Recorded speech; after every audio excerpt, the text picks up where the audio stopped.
성도 여러분, 이 아침 기도의 자리에 나오신 것을 환영하고 축복합니다.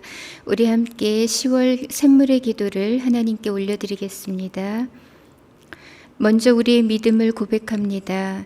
그러므로 우리는 긍휼하심을 받고 때를 따라 돕는 은혜를 얻기 위하여 은혜의 보좌 앞에 담대히 나아갈 것이니라. 아멘. 하나님 아버지, 오늘도 주의 긍휼을 구합니다. 은혜의 보좌 앞에 담대히 나아가게 하시고 때를 따라 돕는 은혜를 허락해 주옵소서. 예배와 교회를 위해 기도합니다. 너희는 여호와 우리 하나님을 높이고 그 성산에서 예배할지어다. 여호와 우리 하나님은 거룩하심이로다. 아멘. 교회의 주인이신 하나님, 샘물의 예배가 오직 하나님의 이름만 높이며 주의 거룩과 영광이 임하는 예배되게 하소서. 성도들이 삶의 중심에 교회를 새기고 교회를 통해 영적 성장과 삶의 회복이 이루어지며 영혼 구원의 역사가 일어나게 하소서. 목장을 위해 기도합니다.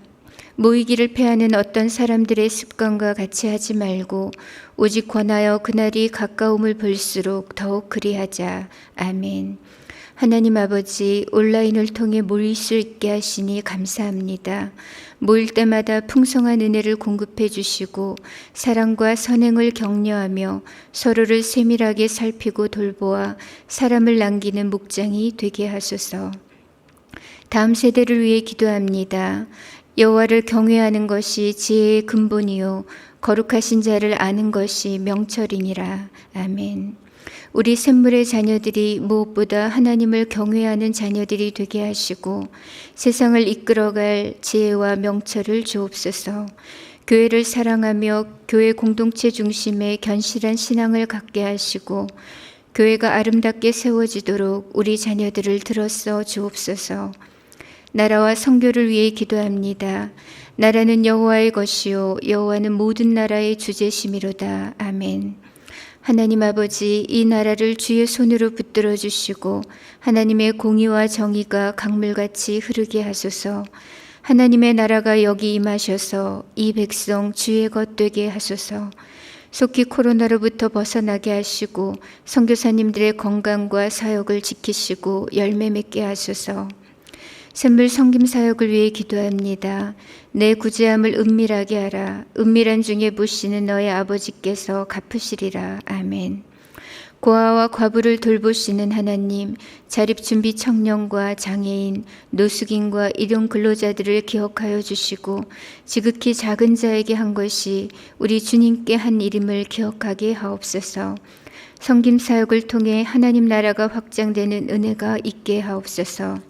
오늘도 샘물 성도의 하루를 지키시고 주의 뜻대로 인도하여 주소서. 예수님의 이름으로 기도합니다. 아멘. 이제 하나님 말씀을 보겠습니다. 오늘 말씀은 로마서 16장 17절에서 27절 말씀입니다. 형제들아, 내가 너희를 권하노니 너희가 배운 교훈을 거슬러 분쟁을 일으키거나 거치게 하는 자들을 살피고 그들에게서 떠나라. 이 같은 자들은 우리 주 그리스도를 섬기지 아니하고 다만 자기들의 배만 섬기나니 교활한 말과 아첨하는 말로 순진한 자들의 마음을 미혹하느니라. 너희의 순종함이 모든 사람에게 들리는지라.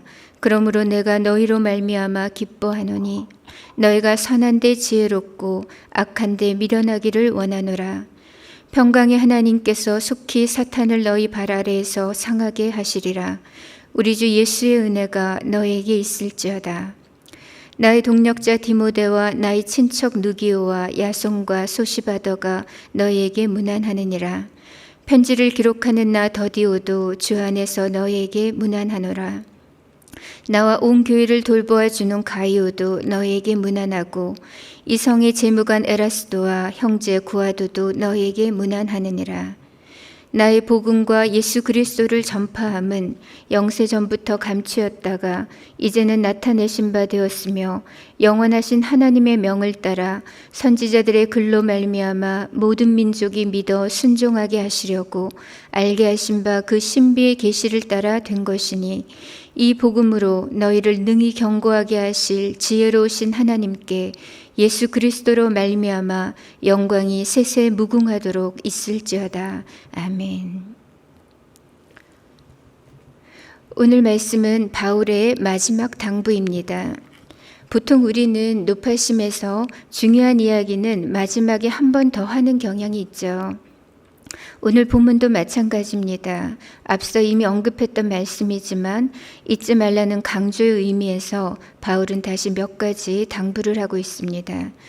로마서를 마무리하면서 로마 교회 성도들에게 바울은 과연 무엇을 말하고 싶었던 것일까요? 오늘은 이 말씀을 상고함으로써 오늘 우리를 향한 하나님의 음성을 듣고자 합니다. 바울의 마지막 당부 그 첫 번째는 진리 위에 굳게 서라는 것입니다. 오늘 17절 말씀을 보시면 형제들아 내가 너희를 권하노니 너희가 배운 교훈을 거슬러 분쟁을 일으키거나 거치게 하는 자들을 살피고 그들에게서 떠나라고 하십니다. 바울 당시 교회 안에는 도덕 폐기론자들이라 또 영지주의자들 또 유대주의적 율법주의자들이 섞여 있었습니다. 이들은 겉으로는 예수님을 믿는 것처럼 보였지만 실상은 그리스도를 섬기지 않는 자들이었죠. 그들은 자기들의 이기적인 욕망을 채우기 위해 살아가는 자들로서 각종 감언이설과 아첨하는 말로 순진한 성도들을 미혹했습니다.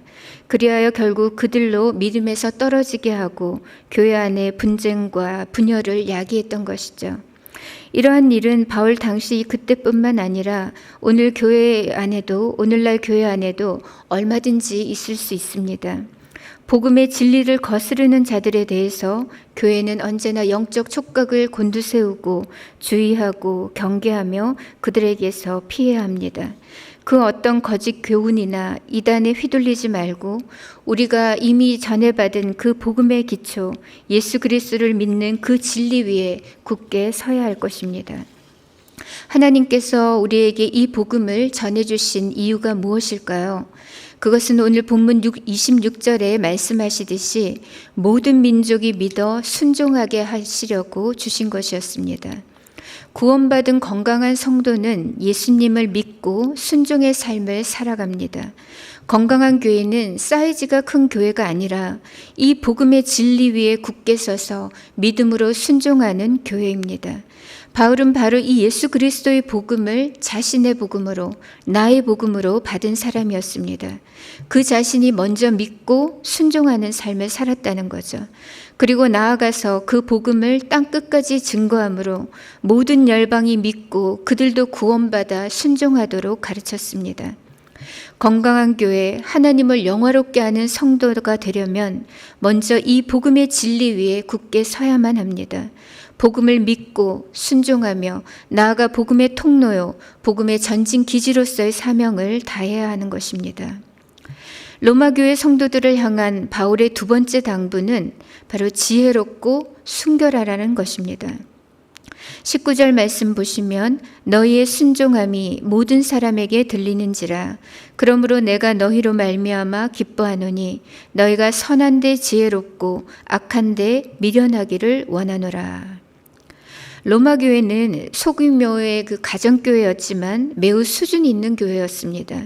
왜냐하면 그들의 삶에 순종이 있었기 때문이죠. 다른 여타 교회들처럼 이 로마 교회 안에도 여러 크고 작은 문제들이 있긴 했지만 그럼에도 불구하고 이 교회는 복음의 진리를 따라서 순종하는 능력 있는 교회였습니다.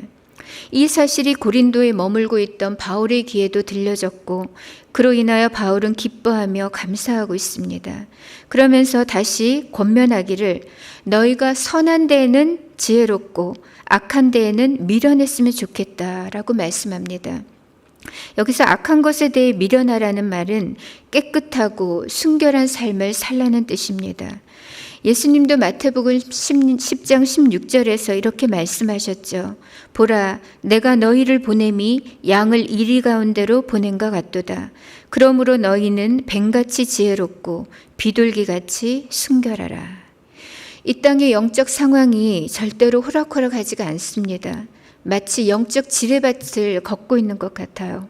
최근엔 이 사회가 더 잔혹하고 난폭해졌다는 느낌을 받습니다. 이런 세상에 젖어서 넋놓고 살다 보면 나도 모르게 영적 분별력을 잃기 쉽습니다. 성도가 이 세상을 살아간다는 것은 마치 양이 이리떼 가운데서 살고 있는 것과 다름없는 거죠. 그러므로 우리가 이 어그러지고 악한 세대 속에서도 여전히 강건하고 또 안전하며 거룩한 성도로 살기 위해서는 반드시 성령님의 도우심이 있어야만 합니다. 성령님은 우리의 훌륭한 교관이 되시고 가드가 되시기 때문입니다. 그래서 이 성령님을 표현할 때 성경은 주로 비둘기같이 임하셨다라고 말씀하죠.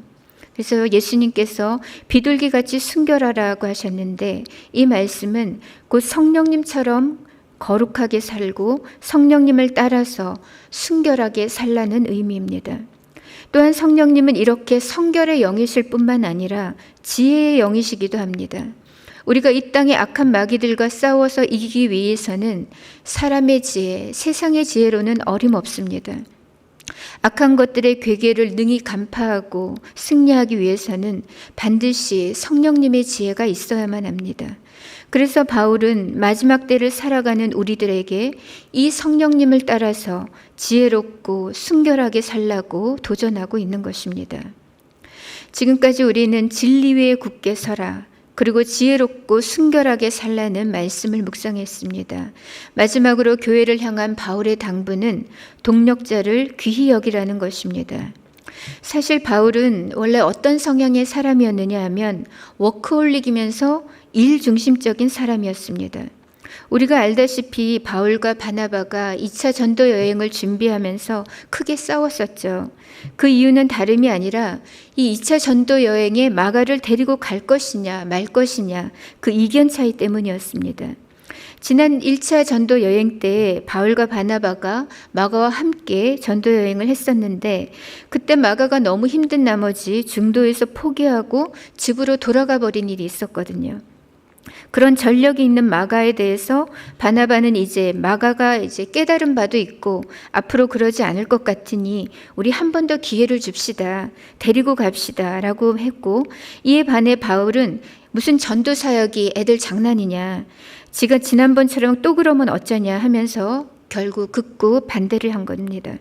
그래서 결국 바울은 실라를 데리고 바나바는 마가를 데리고 각자 따로 전도의 길을 떠났던 것이죠. 이런 바울의 초기 사역의 모습을 보면 바나바는 좀 더 관계 중심적인 사람인데 반해 바울은 좀 더 일 중심적인 성향의 사람임을 알 수가 있습니다. 그런데 이후에 바울의 말년이 되어서 그가 죽음을 앞두고 마지막으로 기록한 성경이 디모데 후서거든요. 거기서 바울이 디모데에게 말하기를 이렇게 말합니다. 너는 어서 속히 내게로 오라 이렇게 말을 하면서 네가 올 때 마가를 데리고 오라. 그가 나의 일에 유익하니라고 기록하고 있습니다. 바울이 그동안 얼마나 사람을 귀히 여기는 사람으로 변모해 갔는지를 단적으로 보여주는 예라고 할 수 있겠습니다. 저도 생각해 보면 젊을 때는 많이 일 중심적이었던 것 같습니다. 그래서 주일 저녁에는 거의 녹초가 되어서 항상 두통에 시달렸던 그런 기억이 있습니다. 그러던 어느 날 저녁 하나님께서 저의 한쪽 어깨를 이렇게 가만히 잡으시는 느낌을 받았습니다. 그리고는 어떤 마음을 주셨냐면 너 혼자 그렇게 내달리지 말고 나랑 함께 가자라고 하시는 거예요. 그때 저는 하나님께서 열심히 일한다고 하나님이 다 기뻐하시는 것이 아니라 하나님과 함께 일하는 것, 그것을 더 기뻐하신다는 것을 깨달았습니다. 그래서 그때 결심하기를 앞으로는 하나님을 앞서지 말고 하나님의 반발자국 뒤에서 따라가야겠다고 마음먹었습니다. 사역 초기에 바울은 워크홀릭의 업무 중심적인 사람이었습니다. 그러나 그러한 그가 하나님을 알아가면 알아갈수록 그분과의 사귐이 깊어질수록 그는 사람을 용납할 줄 알고 사람을 소중히 여기는 사람으로 변모해 갔습니다. 그래서 바울은 어제 본문에서는 로마 교회가 잊지 말고 소중히 여기며 문안해야 하는 사람들을 구체적으로 기록했고 오늘은 지금 고린도에 머물고 있는 바울의 동력자들 디모데, 누기오, 야송 더디오 등 이들 동력자 이름을 거명하면서 로마 교회 성도들에게 문안 인사를 전달하고 있는 겁니다. 바울 곁에는 신실한 복음의 동력자들이 많았습니다. 그리고 바울은 로마 교회가 혼자가 아니라는 것을 말해주고 싶었습니다. 하나님의 나라는 누구 혼자 세워가는 것이 아닙니다. 소중한 하나님의 동력자들과 함께 세워가는 팀 사역인 거죠. 그러므로 영적 독불 장군은 있을 수가 없습니다. 우리는 머리 대신 예수님의 지체들로서 서로를 존귀히 여기며 성령 안에서 하나 되어 사랑으로 동력해야 하는 것입니다. 그러므로 우리 곁에 보석 같은 믿음의 사람들을 주신 하나님께 감사하시기 바랍니다. 그리고 복음의 동력자들을 귀히 여기시기 바랍니다. 바울처럼 사람을 소중히 여기고 사람을 남기는 삶을 사시기 바랍니다. 이제 말씀을 맺겠습니다. 로마교회 성도들을 향한 바울의 당부는 곧 오늘을 살아가는 우리를 향한 하나님의 당부이기도 합니다. 사랑하는 성도 여러분, 먼저 예수 그리스도를 믿는 그 진리 위에 굳게 서시기 바랍니다. 우리 주님 오시는 그날까지 우리가 받은 이 복음의 말씀을 견고히 붙들고 흔들림 없는 믿음으로 살고 순종함으로 승리하는 저와 여러분이 되시기 바랍니다. 두 번째로 성령의 능력과 도우심을 따라서 지혜롭고 성결하게 사시기 바랍니다. 어그러지고 악한 이 세대를 거슬러서 거룩하게 구별된 당당한 성도의 삶이 되시기를 바랍니다. 마지막으로 믿음의 동력자들을 귀히 여기시고 사람을 남기는 삶을 사시기 바랍니다. 우리 인생의 가을에 주 앞에 드릴 열매가 많았으면 좋겠습니다. 특별히 영혼의 열매, 생명의 열매가 가득한 우리 교회가 되었으면 좋겠습니다. 오늘도 복음의 진리를 견고히 붙들고 지혜롭고 거룩하게 사람을 남기는 삶을 살아감으로써 하나님께 온전한 기쁨과 찬송과 영광을 돌리는 저와 여러분이 되시기를 축복합니다. 이 시간 우리 함께 기도하실 때 먼저 이 마지막 때에 복음의 진리 위에 든든히 서가는 샘물교회가 되게 하소서 기도하겠습니다. 두 번째로 오늘도 성령의 도우심을 따라 지혜롭게 성결하게 살게 하소서 기도하고요. 세 번째로는 복음의 동력자들을 귀히 여기며 사람을 남기는 삶을 살게 하소서. 마지막으로 계속되는 랜선 목장 탐방과 사남사밤 그리고 작은 목자 훈련 위에 은혜와 성령 충만을 주옵소서. 우리 함께 기도하고요. 개인의 기도 제목으로 하나님 앞에 나아가겠습니다. 함께 기도하겠습니다.